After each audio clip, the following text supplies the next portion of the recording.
This iPhone trick hides anyone's name on calls. Hello everyone, I am Bishaka and welcome to our channel. Now let's get right into the tutorial where we will learn how to hide anyone's name on calls. So to do that, go ahead and open contacts and then open the contact of the individual whose name you want to hide, and further tap on the edit button on the top right of your screen. Now, go ahead and erase the existing name and then tap on the spacebar you see there.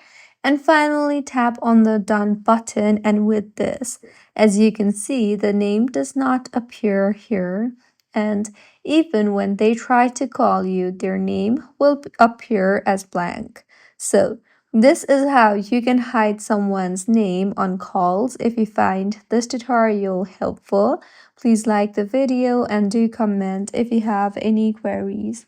Also, do subscribe to our channel for more helpful tutorials like this.